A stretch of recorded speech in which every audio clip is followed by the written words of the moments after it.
pang women. Gold ako. Nako, Silver, women. nako. Medyo matindi. Nako, medyo- Matindi yung accusation na yon, Tito Meron Des. ako, di ba pinagbibintangan niya ako?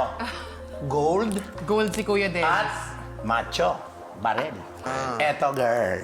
Parang dun ako na-confirm na si AC. Ngayon na at least nakita niyo yung isa pang ebidensya tungkol sa ating salarin. Max, baka sakali man, meron kang hinala ngayon sa iyong mga kasamahan kung sino ang pwedeng salarin. Ako alam, sinabi ko kanina si AC, pero parang nagbabago yung isip ko ngayon eh. Okay. Feeling ko si Paolo. Kasi marami siyang tanong kanina sa mission at yung necklace, pwede naman din talagang unisex. So ikaw si Paolo na. Okay. Baka, yes. Okay. Nagbago. AC, ikaw, alam mo, kaya mong gayahin si Jody eh. Ay, Kung kunwari, ituturo mo kung sino ang tingin mong salarin, pero ala Jody.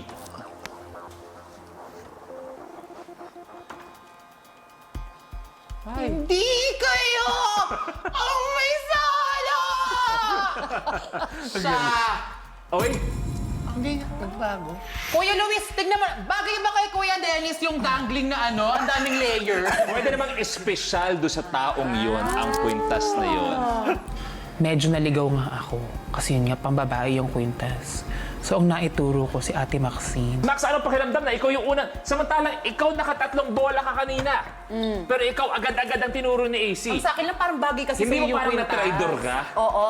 Pero, Parang, Oh, bagay din sa mga anak ni Tito Dennis. Yung kwintas na to. kaya espesyal sa kanya. Kaya special sa kanya. Sure pa rin naman ako na Kuya Dennis kasi iba yung tingin niya eh. Iba yung ngiti niya nung tinuro ko si Ate Maxine. maninindigan ka na si Max ang salarin. Mas lalo po akong naguluhan. Oo. So, Paolo, para sa'yo? Dalawa eh. Okay lang, okay lang. Okay, siguro si Ate Max siya, si Tito Dennis. Aba. Parang, Tito Dance, hindi nawawala na kasama ka.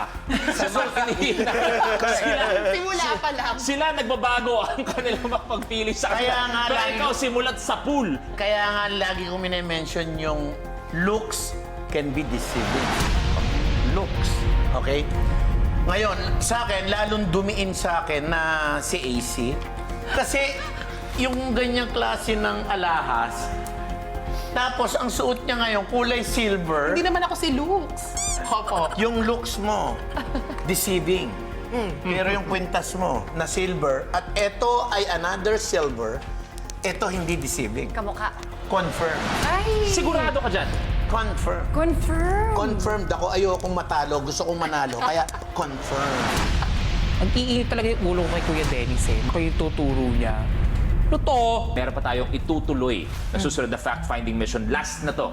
Last na at unti-unti na nating malalaman. Sabi ko nga, kung sino man ang makahula, kung sino ang salarin, 20,000. Samantalang kung walang makahula dun sa salarin, sa kanya ang 20,000 pesos. Kaya kailangan, since last na to, kailangan mas magaling ang pagmatsyag dahil siguradong gagawa ng paraan ang salarin para hindi mahuli. Ito ang clue ng ating informant.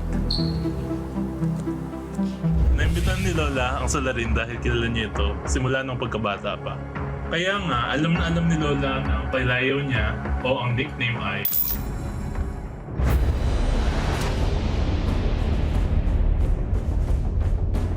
Yan na.